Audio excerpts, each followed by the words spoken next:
God's Little Gag by Nash. First scene. Interior, Danny's room, night. Fade in to black. For a beat or two, all we hear is SFX mechanical respirator. Then, welcome to the world of Danny King, aka Super Veg. Unable to leap anything in a single bound. Disabled, totally fucking unable. Frame edges reveal the camera is tracking slowly back from the iris of an eye. Bitter? Moi? Please. I've had the perfect life. Unfortunately, it's not pleasantly perfect. Angle. The camera keeps reverse tracking, revealing the immobile face of Danny King, staring straight ahead. You know what I often wonder? And not just because I've hit my 40s. I often wonder, what the fuck happened to my life? To the dreams, the fun, the passion, the point? Maybe I wondered that once too often. Angle. Still pulling back, the camera starts to elevate, revealing Danny sitting up in a state-of-the-art hospital bed. Because God, whoever you want to call, he, she, or it, Allah, Buddha, Chenkaleniamal, whoever the fuck all the way through to Zeus, stepped in and gave it a point. By having me trip on the cord of my dressing gown, believe it or not, down a small flight of stairs not far from this very bed, the ultimate 12-step program. Very fucking funny. And the point? Fucked if I know. All I do know is, there's gotta be one. There has to be a point to the incredible torture of being locked in a body that doesn't work and can't communicate, with the only muscle left to flex. The only thing over which I have any control at all, a viciously bitter Mensa level IQ, 140 if you're interested. Oh, and perfectly functioning vision and hearing. The better to see and hear all you cunts who have no idea how lucky you've got it. You pricks are the bottom tish to me. God's little gag. Angle. The camera has pulled back to a wide shot, looking vertically down on the bed and breathing apparatus in the bedroom of a luxury home. Wanna see it? My world? Wanna see what I see day fucking in, day fucking out? Angle. Danny's point of view.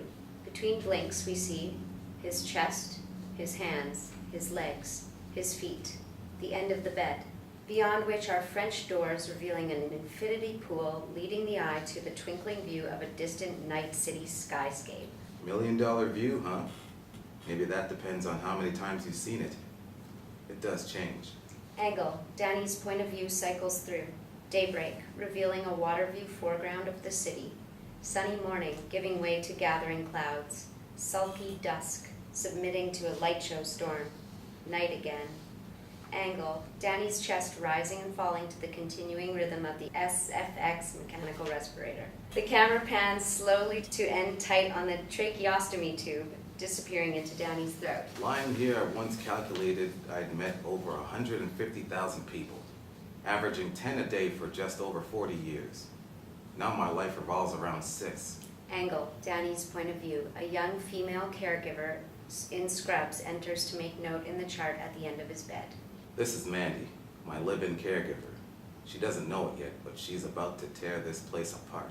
Tight on Danny's eye as it moves up and down Mandy's body. Angle. Danny's point of view traveling from Mandy's boobs to the V of her form-fitting scrub pants. Give me a break. This is the only fun I get. It's not like I can do this. Angle. Imaginary Danny walks into his own point of view and roughly shirt fronts the now imaginary Mandy, who drops the chart and looks sultrily into his eyes. Imaginary Danny looks from imaginary Mandy to real Danny. You like apples, Danny? Yeah, and I've seen Good Will Hunting, you moron. You saw it with me, remember? But imaginary Danny is busy deep-throating imaginary Mandy, who's hungrily responding in kind.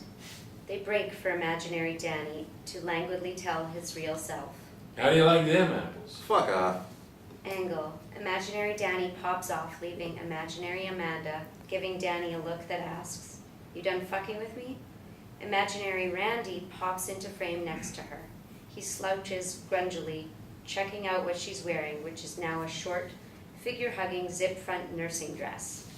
This is Randy Retard. Whoa, how come I've never seen that outfit before? Ask him. Imaginary Mandy shoots a less than impressed look at Danny. Super veg?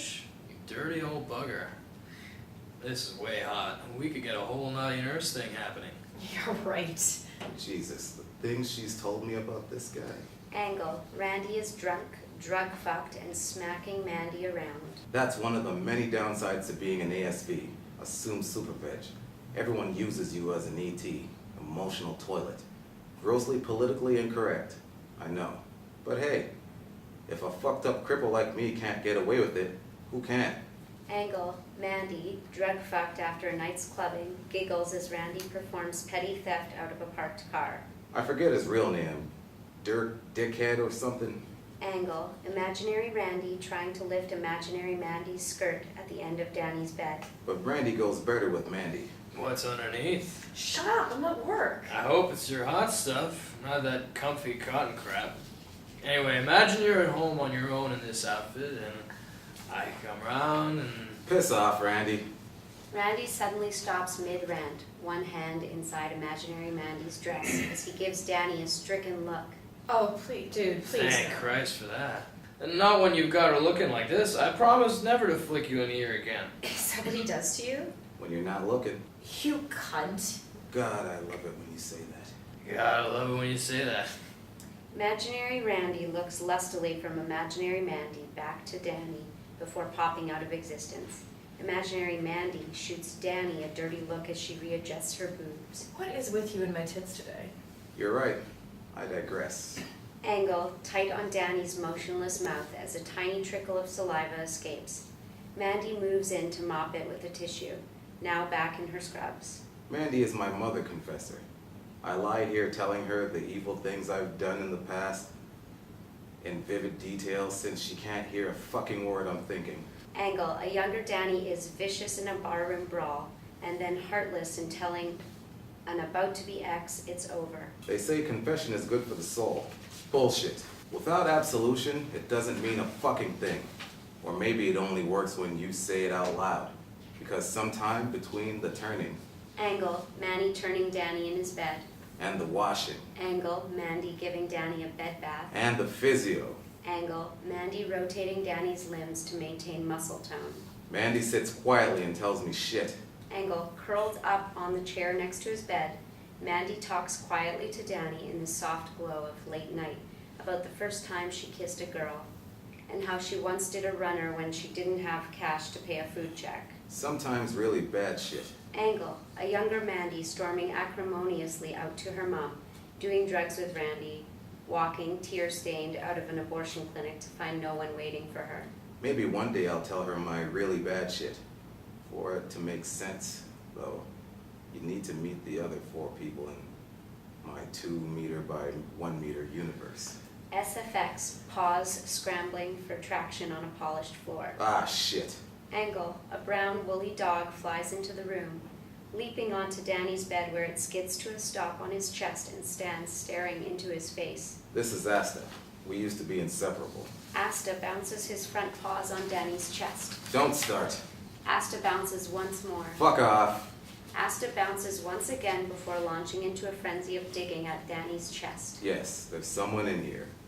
But right now, I can't come out to play.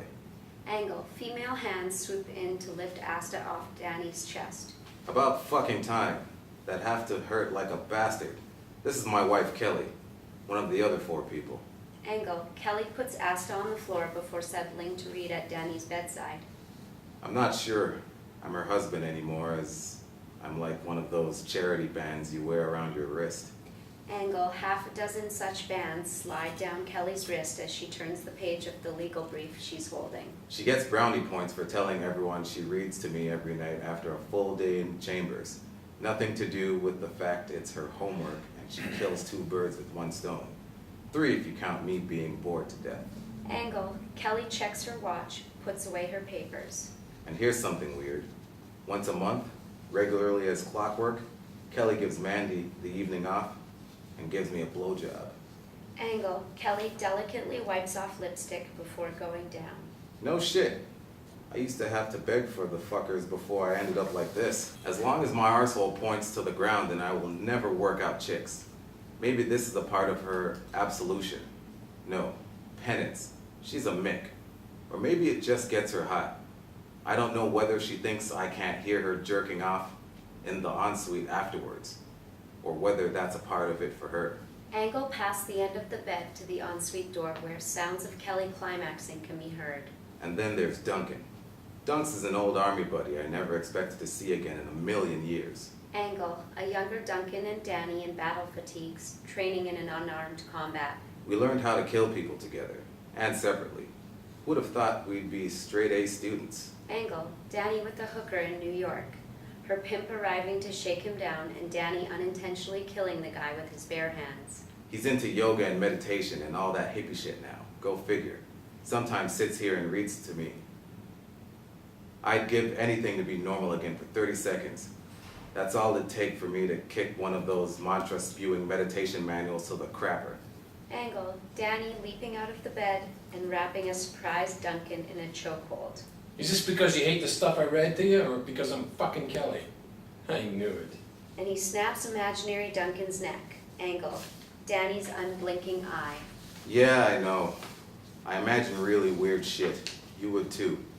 But even for twins, Kel and Dunks are close. Angle, Duncan and Kelly sit together by the pool where Danny can see them from his bed. Kelly takes off her top, gives Duncan sunscreen to rub on her back. Weird close. I once fucked this chick who tried to get her brother to fuck her because she could feel them drifting apart as they got older. She was just a teenager and wanted a secret to bond them.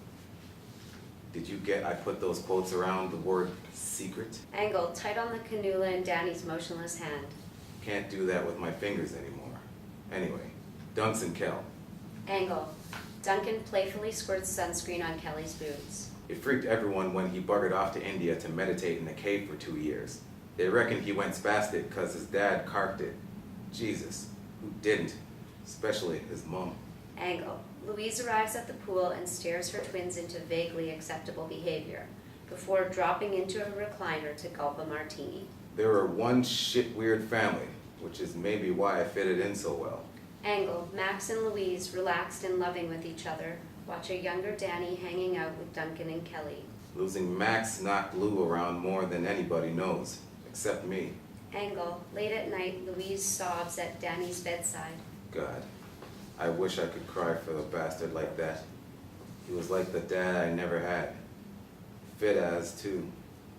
Gave us all a run for our money. Angle, Max leading a rock climb with Danny bringing up the rear, Duncan and Kelly in between. Funny, isn't it?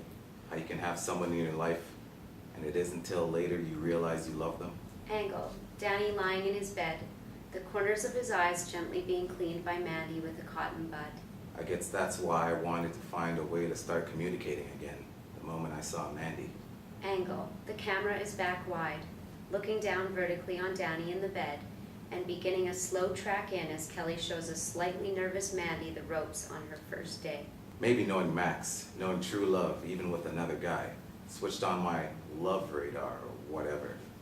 Anyway, the moment I saw Mandy, I knew there was this connection. She got it too. That's how we got this whole secret communication thing going that nobody else knows about.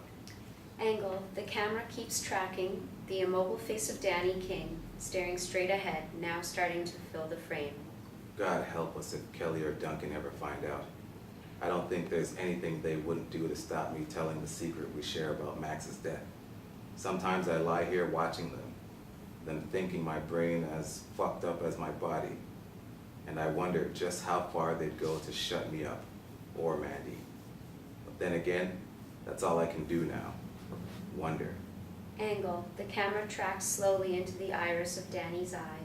About how, although I can't voluntarily move a muscle, I now have more power over these people than I've ever had in my life. How about that, for God's little gag? Fade out to black. For a beat or two, all we hear is SFX mechanical respirator. Then, nothing.